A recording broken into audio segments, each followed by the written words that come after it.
신도봉 교회 성도 여러분, 이 새벽에 주님의 은혜를 사모하여 제단 앞에 나오신 모든 분들을 환영하고 축복합니다. 담임 목사님을 비롯하여 교육자분들이 수련회 중이어서 장로인 제가 부족하지만 공동체를 향한 순종의 마음으로 이 새벽 예배에 하나님을 말씀을 대언하게 되었습니다.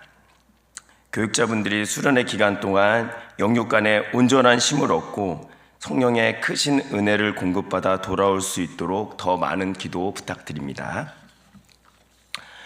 오늘 우리가 함께 나눌 고린도전서 16장 13절에서 24절 말씀은 사도 바울이 고린도 교회에 보내는 첫 번째 편지의 마지막 결론입니다. 우리가 잘 알다시피 고린도 교회는 분파와 다툼, 영적인 교만으로 인해 참으로 많은 아픔을 겪고 있던 교회였습니다. 교회를 향한 비난과 조롱 속에서도 바울은 그들이 복음 안에서 스스로 회개하고 평안해지기를 묵묵히 참고 기다리고 있었습니다. 그 괴롭고 답답한 마음의 끝자리에서 바울은 자신이 평생 붙들었던 사역의 원칙이자 건강한 공동체를 세우는 영적 비결을 성도들에게 마지막 권면으로 전하고 있습니다. 오늘 이 말씀을 통해 우리 신도봉 교회가 하나님과 이웃 앞에서 어떠한 모습으로 서야 할지 세 가지 은혜를 함께 나누려고 합니다. 첫째로, 공동체를 온전히 세우는 것은 모든 일을 사랑으로 행하는 것입니다.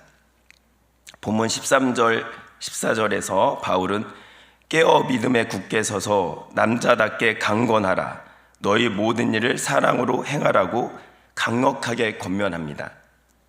깨어있으라는 것은 영적으로 늘 긴장하여 원수 사단의 미혹에 빠지지 않도록 영적 경계를 무너뜨리지 말라는 뜻이며, 믿음에 굳게 서라는 것은 예수 그리스도의 십자가의 죽으심과 부활에 대한 확신에 위에 굳건히 뿌리를 내리라는 도전입니다.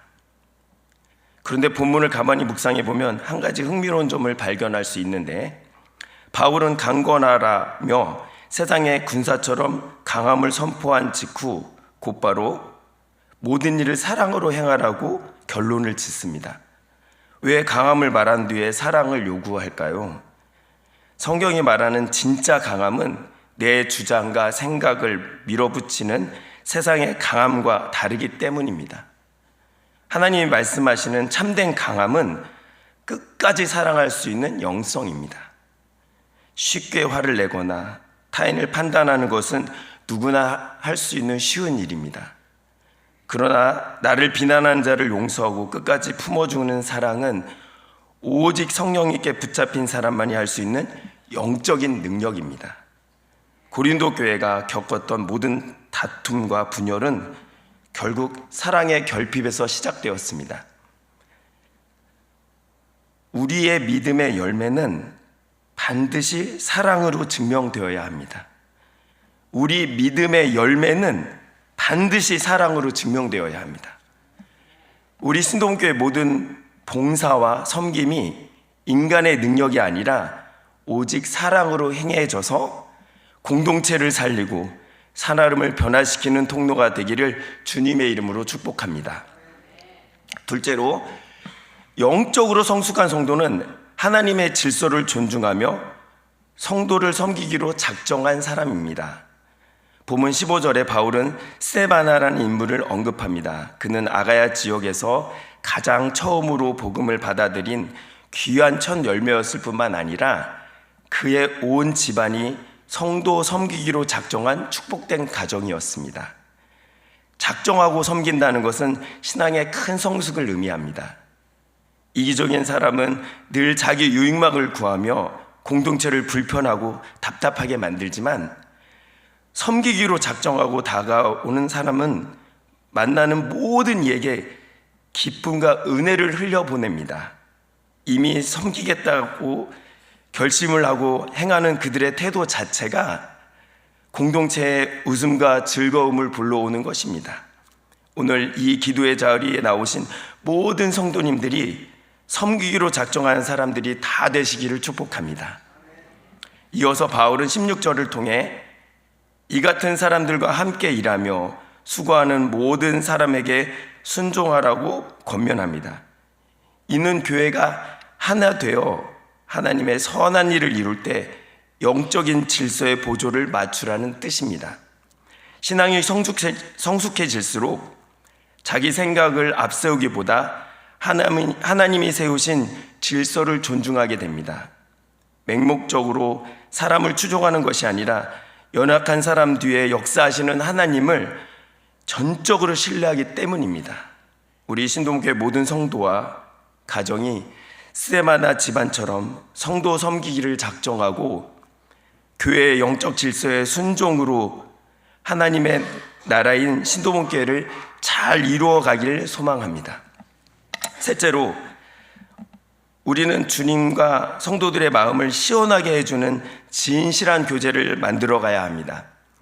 고린도 교회의 소식을 인해 사도 바울의 마음이 한없이 답답하고 괴로울 때 에베소에 있던 바울을 찾아온 세 사람이 있었습니다. 바로 스데바나와 브루나도 그리고 아가이고였습니다. 이들은 교회의 대표로서 바울을 찾아와 교회가 문제를 잘 해결하고 성숙해 가고 있다는 희망적인 기쁜 소식을 전했습니다. 3년 동안 바울의 마음을 짓누르고 있던 모든 걱정이 이들의 방문으로 한순간에 사라졌습니다. 그래서 바울은 18절에 그들이 나와 너의 마음을 시원하게 하였으니 그러므로 너희는 이런 사람들을 알아주라고 크게 찬사합니다. 여기서 시원함이란 오랫동안 묵은 빚을 대신 갚아준 것처럼 꽉 막혔던 것이 탁 트이는 해방감을 뜻합니다. 잠깐의 시원함이 아니라 두고두고 생각할수록 기분이 좋아지는 지속적인 시원함이 바로 믿음의 선함입니다. 이 세 사람은 바울에게 숨막히는 순간 산소 같았고 갈증을 해결하는 생수 같은 존재였습니다. 그들이 이토록 바울의 마음을 시원하게 할 수 있었던 비결은 무엇입니까? 그들은 말이나 탁상 동네에 그치지 않고 실제로 먼 길을 걸어와서 바울의 부족한 것을 몸소 채워주는 행동과 실행의 사람들이었기 때문입니다. 또한 원망이나 우는 소리가 아니라 하나님의 선한 역사와 좋은 기별을 전함으로 듣는 이의 마음에 큰 위로를 주었습니다. 잠언 25장 13절 말씀처럼 충성된 사자는 그를 보낸 이에게 마치 추수하는 날의 얼음 냉수와 같아서 능히 그 주인의 마음을 시원하게 만드는 것입니다. 초대교회는 화려한 건물이 아니라 아굴라와 블리스가의 집처럼 성도의 가정에서 모여 예배하고 찬양하는 자리가 곧 교회였습니다. 교회는 조직이나 프로그램을 세워지지 않고 성도 간의 진실한 관계와 영적인 교제로 세워집니다. 높은 자가 낮은 자를 품고 오래 믿은 자가 새 가족을 사랑으로 용납할 때 비로소 그리스도의 참된 사랑과 깊은 시원함이 교회 안에 가득하게 됩니다. 사랑하는 신도국회 성도 여러분, 우리의 신앙의 생활은 결국 하나님을 온전히 사랑하고 주 안에서 한 피 받아 한 몸 이룬 형제를 사랑하는 것입니다. 성령님께 붙잡힌 사람은 사랑으로 행동하고 하나님의 질서를 존중하며 진정한 교제를 통해 교회를 건강하게 세워갑니다. 이 새벽 그리고 앞으로 우리의 살아갈 모든 삶의 자리에서 우리는 공동체를 더 답답하게 만드는 것이 아니라 하늘의 미랄처럼 조용히 뒤에서 부족한 것을 보충하는 시원케 하는 자가 되시기를 간절히 소망합니다. 끙끙 앓는 소리나 원망의 소리를 그치고 선한 말과 감사의 소식으로 성도들의 마음에 달고 뼈에 양약이 되는 기별을 전하시기를 바랍니다. 그리하여 오늘 새벽단을 쌓는 신동교회 모든 성도들이 하나님 앞에서 추수의 날에 얼음 냉수와 같은 시원함을 드리고 성도 간에는 서로의 마음을 든든히 채워주는 최고의 축복의 통로가 되시기를 주님의 이름으로 간절히 축원합니다. 기도하시겠습니다.